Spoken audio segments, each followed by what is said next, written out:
Okay, so what is your name? My name's Bill Henry. I am an environmental consultant with a company called SWCA Environmental Consultants, and I'm the office director of the San Luis Obispo office for SWCA Environmental Consultants. And I've been practicing environmental consulting since 1990. And I studied natural resources management, which was a Bachelor of Science degree from Cal Poly San Luis Obispo.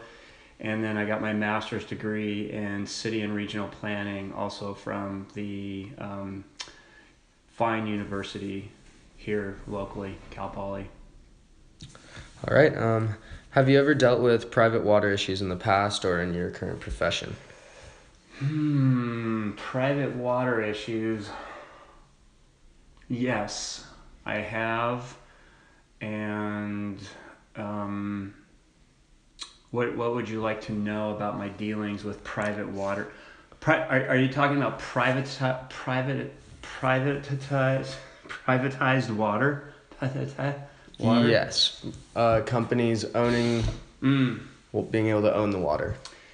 Yeah, typically, well, what I do for a living and what my company does and the people in my office do are environmental impact reports and impact assessments. And one of the key issue areas is water supply. And when you look at whether there are impacts associated with water supply for a particular project, you need to know who's providing that water. And in some cases, it is a private individual or what's called a rural water company. Typically, when we're dealing with public water resources, it's pretty straightforward because those entities have prepared master water plans. Yeah, I've dealt with them on a number of different levels. What do you think of not necessarily water privatization, but just general privatization in a democratic government? I assume we're talking about privatization of natural resources. I think that it can be done, but I also think that it needs to be done with a lot of government oversight. And what you end up having when you have privatization of resources are entities like the Southern California Gas Company or PG&E. Those are examples of privatized resources, but they're heavily regulated by in those cases the California Public Utilities Commission, which I also think regulates private water companies as well. What your question was, what do I think about it? What do I think about the privatization? I think that it can be. I think that it can have a number of challenges and a number of tripwires. I have a feeling that the idea for your paper came about because of the situation here in Los Osos. Golden State Water is a private water company. It's a big company. It's statewide. It's traded on the stock market. It's so big, in fact.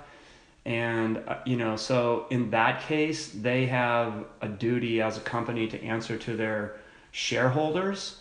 And I think that we see a lot of problems in society when companies are beholden strictly to their shareholders. And I think that for natural resources that we all depend upon,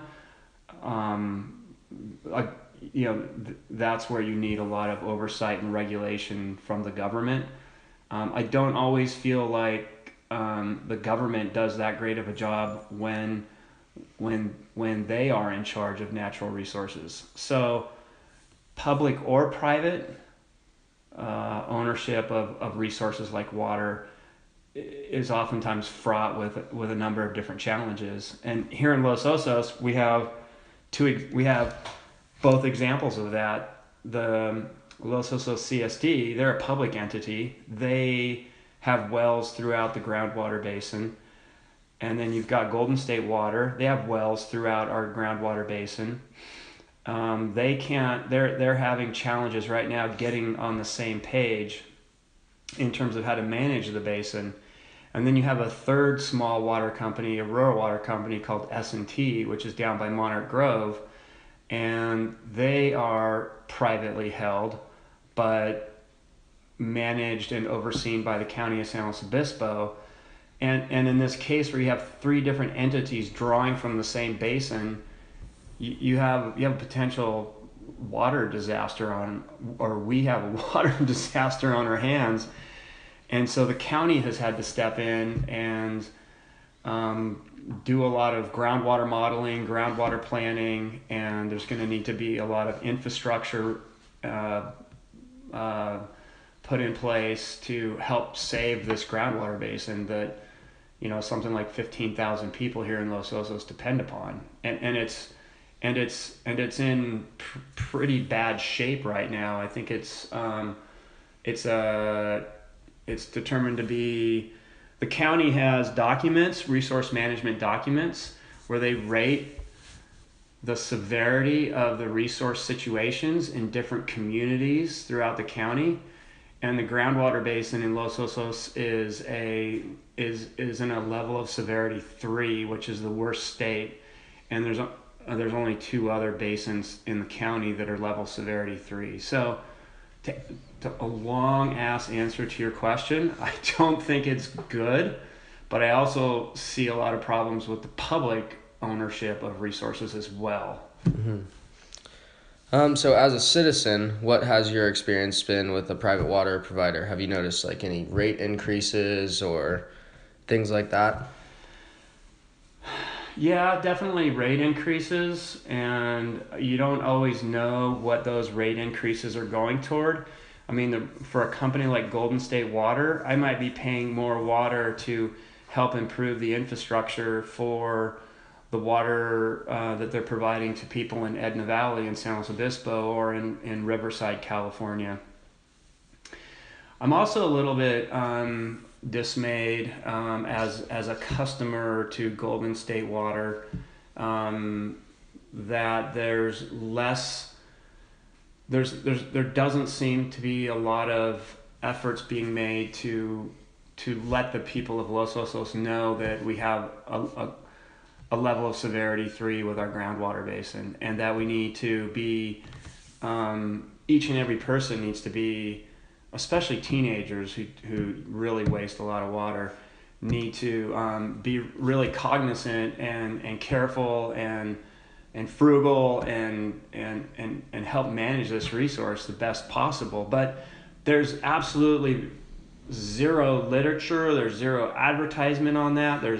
I think there should be a blinking sign when you drive into both, locations into Los Osos saying, please conserve water. Our groundwater basin is in a state of overdraft. And I see none of that, and that bums me out. I know that the county and the county's consultants are working on figuring out solutions to create sustainability for our groundwater basin, but man, I just feel like you can't do that fast enough, and you can't overlook any tools in doing that. And so that's where my dismay comes in. Do you think that in the near future we could be looking at a situation such as the one in Cape Town? Well, Cape Town was where they depended solely on surface water, and basically that surface water source dried up. Is that correct? Yes. Yeah. Yeah, I think that's entirely possible. I mean, my knowledge of the Los Osos groundwater basin is that underlying the community, there's 2. Do you know how the basin is structured or anything like that? Not really. You want me to show you? Are you interested? Sure. I can draw a How's picture. this? Yeah. Oh, I need to bring Ron's clubs. Huh? I have Ron's clubs in my car. Shit. He considers golf a religion. I'm surprised he let you. I know. I'm gonna text him back really quick because he's gonna be mad that I forgot to.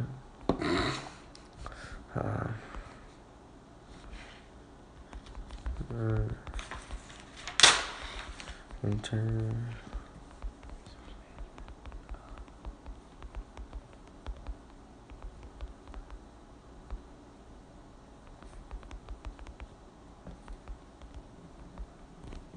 Okay.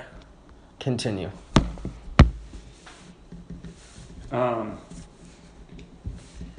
So So this lower basin, like it just keeps getting worse and worse and worse, and so we're down to like half the amount of drinking water that we used to have, and the community's population is growing, and so what's been super challenging is this governmental water entity, this private water entity, this private water entity. You can probably start taping this. Yeah. I'm gonna listen to it and take notes on it, or Yeah. I'll have it print out a transcript and then I'll read through it and highlight all the stuff that I'm gonna use in my paper. Oh, okay. So yeah. Yeah, there's on the internet about like people's opinions on privatization of water.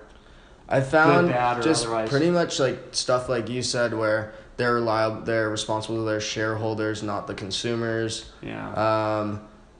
It's something you need, so you can't really say no to it. And if Yeah. a private company is your only option, like kind of what we have right now, Yeah. they can do whatever they want to their rates, and we're gonna have to accept them because unless Right. we want to pay to like get on the public water, which Right. would cost a lot more. Yeah.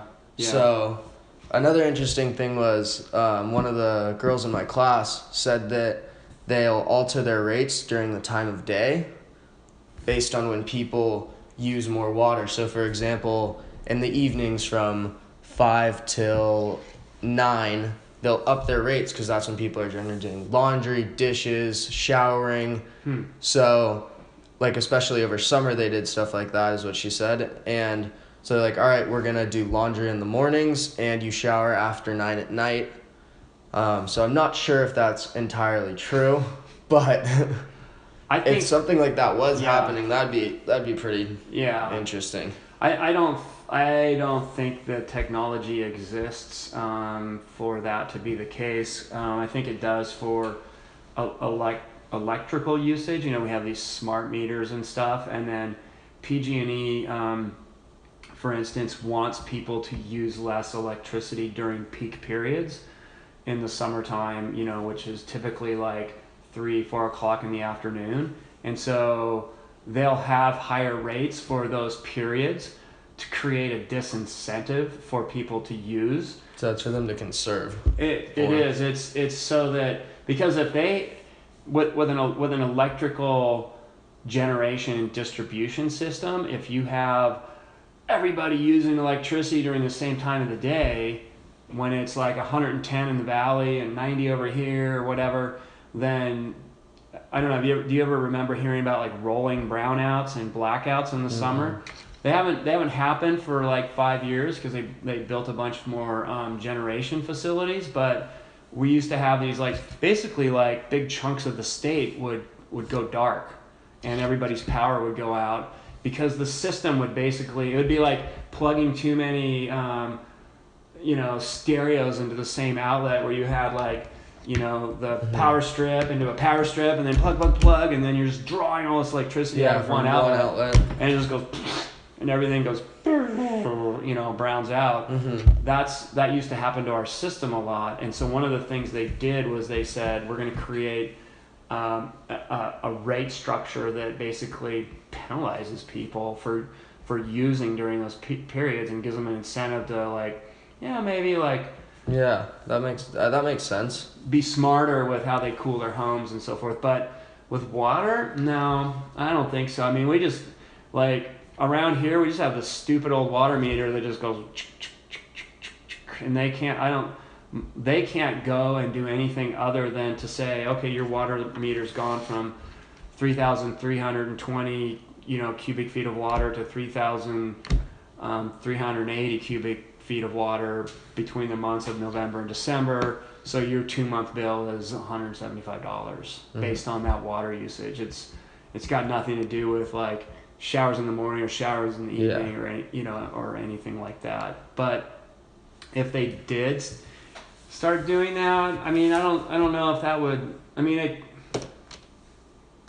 I don't know if it would like get them anything really. I don't either, because people would just do those things at different times of the day. Yeah, you might want to look at the it's the county of Alright, I'm gonna stop this. okay.